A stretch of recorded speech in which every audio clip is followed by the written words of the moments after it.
बच्चों आज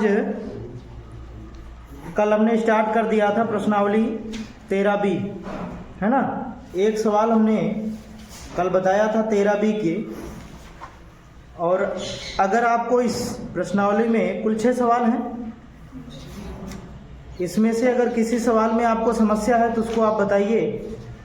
बाकी सवालों को तो हम कर चुके हैं, पीछे इसी टाइप के सवाल हैं सारे के सारे। अगर कोई आपको अलग दिख रहा है तो ठीक है, नहीं तो फिर स्टार्ट करते हैं माध्यक।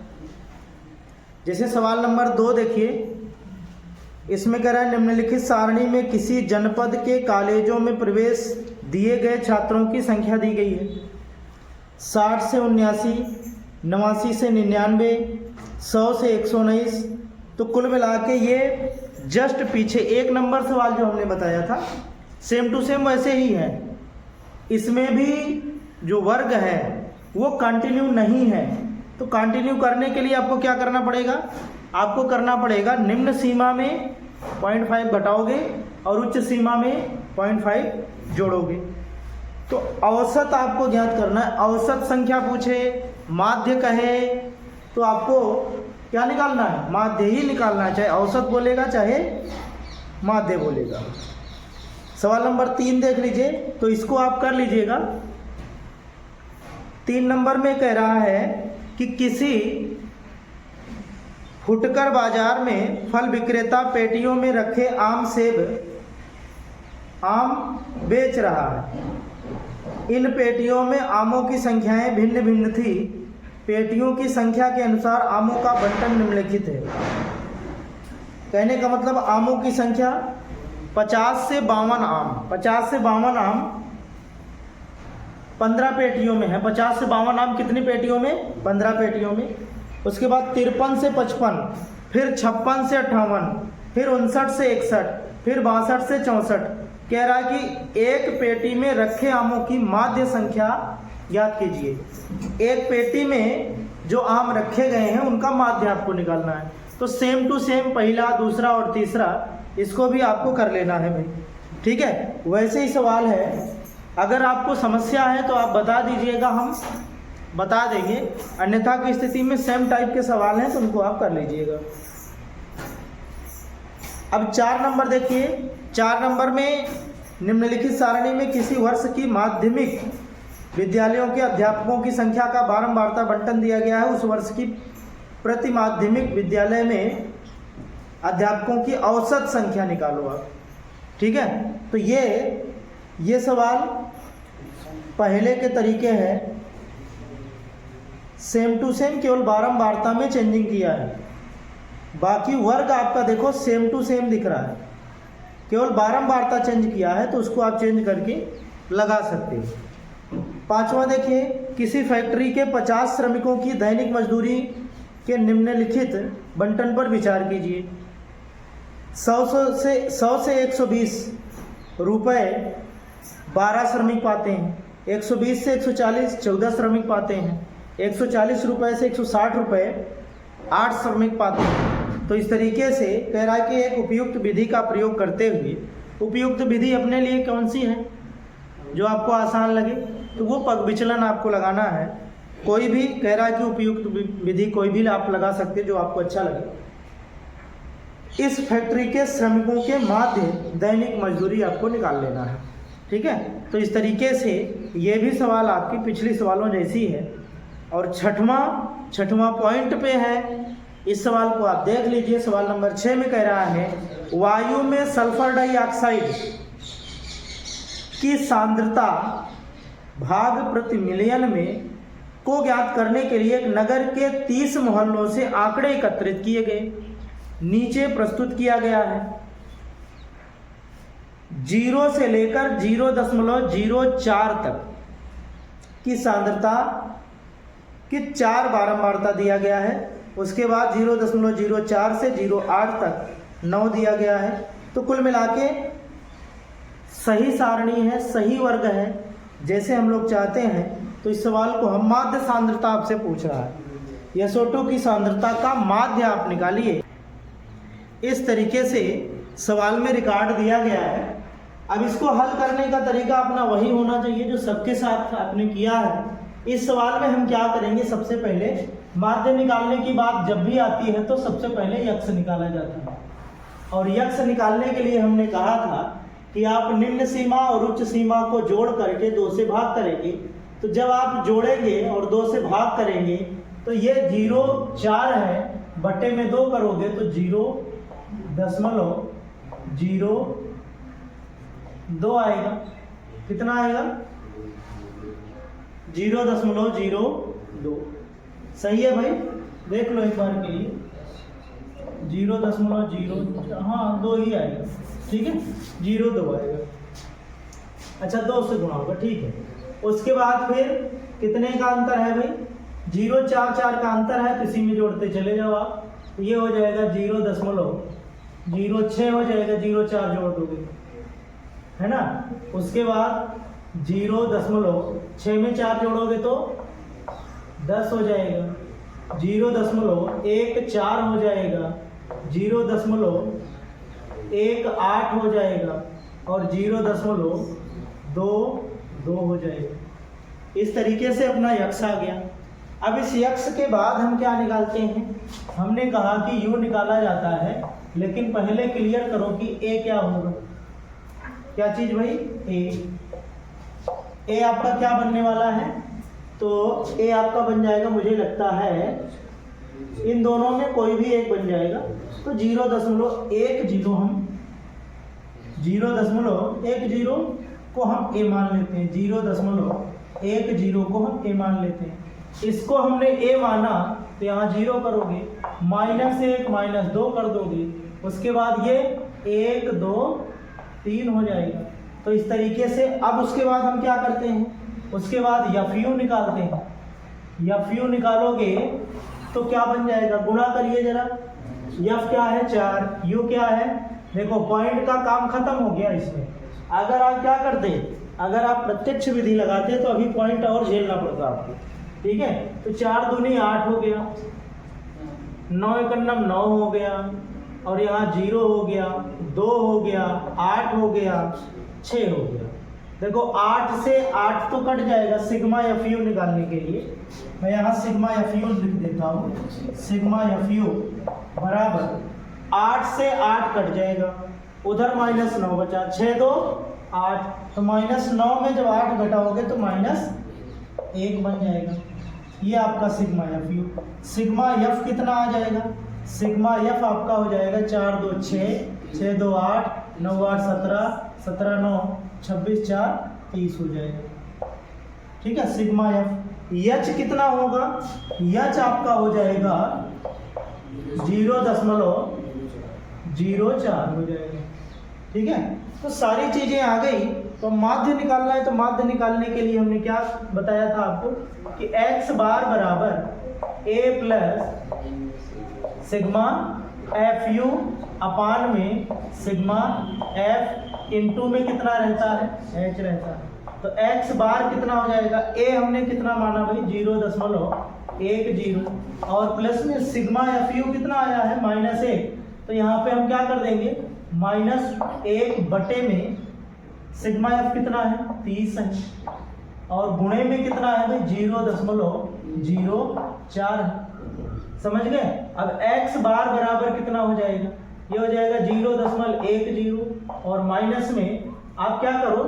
गुणा कर दो, ठीक है। इसका गुणा करोगे या फिर यहाँ से पॉइंट हटाओ, तो जब 4 आएगा तो 100 से गुणा करना पड़ेगा।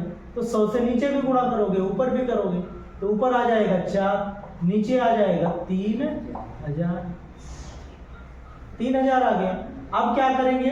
4 से इसको काट दीजिए, तो 4 एकन्नम 4, 4 सते 28, 4 सते 28, 2 4 पंचे 20, 750 आ गया। एक में 750 का आप भाग दे दीजिए। जब एक में 750 का भाग करेंगे तो पॉइंट में कितना आएगा? देखो यहीं पे आपको पॉइंट निकाल लेना है। हमने कहा कि इधर से गुणा करके फिर से आप हल करके जब निकालोगे तो थोड़ा बहुत अंतर आ जाता है। तो इसी को पहले पॉइंट में निकालो। तो ये 0 दशमलव, फिर 0 बढ़ाए, 0 हुआ, 100 हुआ, 2 0 बनेगा 1000। एक बार में 750 आ गया, 250 बचा। फिर उसके बाद 0 बढ़ाएंगे तो कितनी बार में जाएगा? 7 तिरिक 21, 7 तिरिक 21, तो ये हो जाएगा 0, 5, 3 सते 21, 21 से 22। तो ये यहाँ 0 हो गया, 10 में से 5 गए 5 हो गया, 4 में से 2 गए 2, 250 आ गया। ठीक है, तो फिर से वही 250 बार बार बचेगा। तो फिर क्या होगा यहाँ 0.001 आपका ये बन जाएगा। तो x बार बराबर हम क्या लिख देंगे? x बार बराबर 0.10 और माइनस में 0.0013। अब आप घटा करके आंसर लिख देंगे। घटाओगे तो कितना बनेगा? x बार बराबर ये हो जाएगा 10 में से 3 गए 7, 9 में से 1 गए 8, फिर उसके बाद इधर 4 अंक होना चाहिए, इधर 4 2 का हो गया, 9 आ जाएगा, 1 है तो यहाँ पे एक यहाँ पे कितना बचा है? अच्छा इसमें से ये खत्म हो गया तो 0 हो गया, इसमें से घटाना 0 हो गया और दशमलव में 0 आ गया। तो ये आ गया आपका x बार 0.0987, 0.0987 ये आपका आंसर आ गया। ठीक है, तो इस तरीके से ये सवाल लगाया जाएगा, इसको आप नोट कर लीजिए। फिर उसके बाद अगला टॉपिक जो है माध्यक का, उसको हम बता देते हैं। तो यहाँ से हमने जो सांख्यिकी में माध्य टॉपिक पढ़ना था हमें, वो माध्य टॉपिक आपका समाप्त होता है। अब आगे वर्गीकृत आंकड़ों का हमें माध्यक निकालना सीखना है। तो जब हम अवर्गीकृत आंकड़ों का माध्यक निकाल रहे थे तो उसमें हमने क्या देखा था? उसमें हमने ये देखा था कि माध्यक होता क्या है। लेकिन यहाँ पे जैसे देखिए माध्यक हमने कैसे निकाला था। जैसे मान लीजिए अपने पास 2 है, 3 है, 5 है, 4 है, 8 है, 7 है। तो इस तरीके से हमें इन आंकड़ों का क्या निकालना है? माध्यक। एक बार हम आपको याद दिला रहे हैं कि कैसे हम लोग निकालते थे इस तरह के आंकड़ों का। माध्यक निकालने के लिए हमने क्या किया था? सबसे पहले इन आंकड़ों को आप क्रम में व्यवस्थित करिए। सबसे पहले तो आपको क्रम में व्यवस्थित करना पड़ेगा। क्रम में व्यवस्थित करने के लिए हम क्या करेंगे? सबसे छोटा कौन है? 2 है। इसको कोई क्रम देना है, क्रम दे देते हैं भाई। 2 है, 3 है, फिर 4 है, फिर 5 है, फिर 7 है और 8। उसके बाद हमें क्या देखना था? उसके बाद हमें देखना था कि भाई इनकी संख्या कितनी है, कितनी संख्या है। तो अपने पास संख्या दिख रही है 6, है ना? तो 6 संख्या में अगर हम बीच वाला पद देखें, बीच वाला पद, तो 2 आपको दिखेगा। एक तो तीसरा और चौथा, 2 पद बीच में हैं, तो माध्यक का मान 2 नहीं आ सकता। माध्यक का मान 2 नहीं आ सकता। माध्यक का मतलब इनके एकदम बीच की वैल्यू, एकदम बीच में कौन सी वैल्यू है वही माध्यक होता है। तो हमने क्या किया भाई, यहां से तो एकदम बीच वाली वैल्यू आ नहीं सकती। क्यों?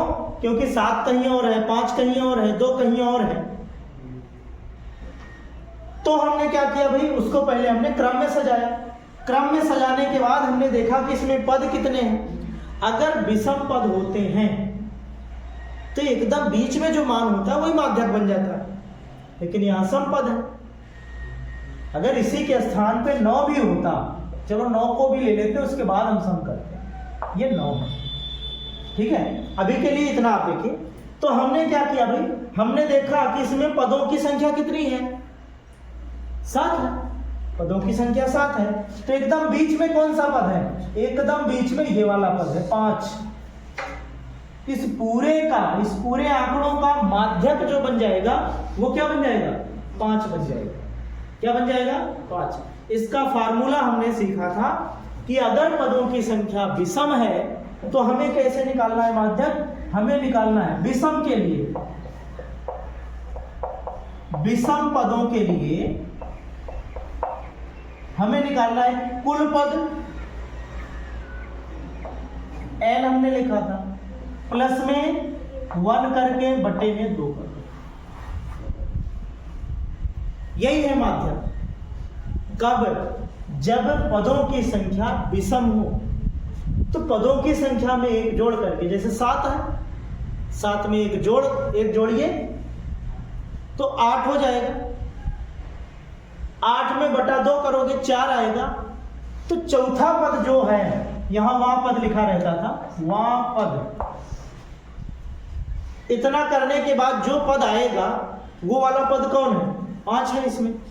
अगर यहां करो तो पदों की संख्या 1 2 3 4 5 6 7, तो 7 + 1 बटे 2 वहां पद लिखा रहता था उसमें, अगर आपको कुछ याद आ रहा हो तो यहाँ 8 बटे 2 मतलब चौथवा पद, और चौथवा पद कौन है, 5 है।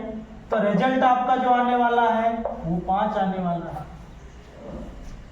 ठीक है। और इसी स्थान पे अगर पदों की संख्या सम है, अगर पदों की संख्या सम है, उसके लिए हमने क्या फार्मूला सीखा था, उसके लिए भाई सम के लिए फार्मूला तो बड़ा कठिन है, उसको बच्चे बार बार भूल भी जाते हैं। लेकिन अगर ऐसे सोचो तो भाई जब विषम पद थे तो एक ही आ रहा था, केवल चौथा पद आया, तो हमने चौथा पद देखा कौन है, उसको लिख दिया। लेकिन जब सम पद रहेंगे, सम पदों की संख्या रहेगी 6 है, तो बीच में 2 पद आएंगे ना, 4 और 5, 2 पद आए, तो माध्यक इनके बीच में होगा। फिर इसका मतलब है कि यहां पे तीसरा और चौथा पद का योग बटे में 2 करना पड़ेगा। तो फार्मूला जो है ना, फार्मूला आपका कहता है कि जो एक तो n/2 कर दो प्लस n/2 + 1 कर दो और कुल के बटे में 2 कर दो, वो आपका बन जाएगा। मतलब यहां वहां पद रहेगा इसके साथ में, वहां पद, यहां भी वहां पद। ठीक है। तो इसमें अगर रखते हैं n कितना अब अपने पास है, 6 है, n कितना है, 6 है, तो यहां 6 बटे 2 वहां पद प्लस n/2 + 1, n/2 मतलब 6 बटे 2 + 1 वहां पद और कुल के बटे में 2। अब यहां देखो 6 बटे 2 मतलब तीसरा पद यहां कौन है, तीसरा पद यहां 4 है, तो यहां 4 रख दो, और प्लस में 6 बटे 2 मतलब 3 + 1 चौथा पद यहां क्या है, 5 है, और बटे में 2 कर दोगे तो ये 4 5 9 बटे में 2 का मतलब 4.5। ये हमारा वो तरीका है, कौन सा, जो हम इस तरीके के अवर्गीकृत आंकड़ों का हम निकाल रहे हैं। अब वर्गीकृत आंकड़ों का निकालने के लिए हमें क्या करना होगा, एक फार्मूला है, उस फार्मूले को हम बता देते हैं। ठीक है। फार्मूला कौन सा है, यहां तक बात समझ में आई होगी। तो इसका फार्मूला हम रटते नहीं थे भाई, हमें तो बताया जाता था कि कैसे निकालना होता है। तो हम सीधा जो आंकड़ा दिया रहता है तो उसको हम क्रम में सजाने के बाद डायरेक्ट देख करके बता सकते हैं कि माध्यक कौन है। ठीक है। तो यहां से अब आपको निकालना है वर्गीकृत आंकड़ों का, वर्गीकृत आंकड़ों का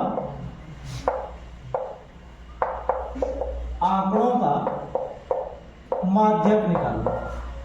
माध्य हमने सीख लिया था, अब सीखेंगे माध्यक निकालना। ठीक है, वर्गीकृत आंकड़ों का माध्यक निकालना कैसे हमें सीखना है, इसका एक फार्मूला है। माध्यक बराबर होगा, माध्यक बराबर होगा L plus n/2 minus CF अपान में F इंटू H। इस फार्मूले को आप अपने दिमाग में रखेंगे तो सवाल आसानी से लग जाता है, कोई दिक्कत नहीं। अब इसमें जो जो है उसको हम लिख देते हैं। जैसे यल, सबसे पहले यल लिखा है, तो यल क्या है? यल है माध्यक वर्ग की निम्न सीमा। माध्यक वर्ग की निम्न सीमा, माध्यक वर्ग की निम्न सीमा। याद रखना, माध्यक वर्ग कैसे बनता है उसको भी हम बताएंगे। माध्यक वर्ग बनाना पड़ेगा आपको, और उसी वर्ग पे पूरा का पूरा है इसमें। अब दूसरी बात क्या है? n/2। n/2 जो है वो सिग्मा f/2। n/2 जो होता है वो सिग्मा f/2 होता है। सिग्मा f आपने निकाला, n जो है ना, n सिग्मा f ही है, और माध्यक में इसको n नाम दिया गया, तो सिग्मा f निकाल के बटा 2 कर दीजिए आप, या फिर n/2 कर दीजिए, दोनों बातें सेम है। ठीक है, बस यही चीज। आगे CF क्या है? CF ये होता है माध्यक वर्ग के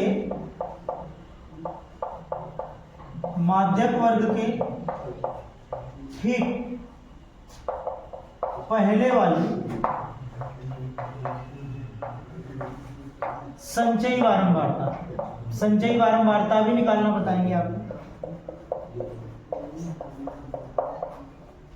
उसके बाद F आपका क्या है? माध्यक वर्ग की बारंबारता, माध्यक वर्ग की बारंबारता है। उसके बाद H क्या है आपका? H आपको पता है, वर्ग अंतराल। क्या है? वर्ग अंतराल। तो जितनी भी चीजें थी, सारी चीजें आपने देख लिया कि क्या क्या इसमें यूज हुआ है। अब हमें ये पता करना है कि ये सब आएंगे कैसे। पूरा खेला किस पर है भाई? माध्यक वर्ग पर। सब में आप देखोगे माध्यक वर्ग, माध्यक वर्ग, माध्यक वर्ग, सब माध्यक वर्ग। आखिर है कौन सी बला, ये आपको जानना पड़ेगा। तो इसके लिए आप बने रहिएगा, अगले वीडियो में हम इसी के बारे में बताएंगे और सवाल बताएंगे। ठीक है, अगर छोड़ के भाग गए हमारा चैनल तो फिर नहीं मिल पाएगा, फिर आप ढूंढो। तो कुल मिला के आपको क्या करना है, इसको आप एक बार अपने से लिख लेना, समझ लेना। कैसे निकलेगा अगली क्लास में बताएंगे। तो यहाँ पे जो है माध्यक वर्ग कैसे निकलेगा, उसमें L क्या है, n/2 क्या है, CF क्या है, ये सब माध्यक वर्ग पे डिपेंड करता है। तो आप माध्यक वर्ग पहले बनाना सीखोगे। उससे पहले यहाँ लिखा है, एक बात और लिखा है, क्या भाई? संचयी बारंबारता। संचयी बारंबारता क्या होती है, कैसे निकलेगी, ये सारी चीजें आपको बताई जाएंगी। तो अगली क्लास में बने रहिएगा, और इसको आप नोट करके एक बार के लिए अपने मन से आप लिख लीजिएगा। ठीक है, तो फिर मिलेंगे अगली क्लास में। आज के लिए बस इतना ही रखिए।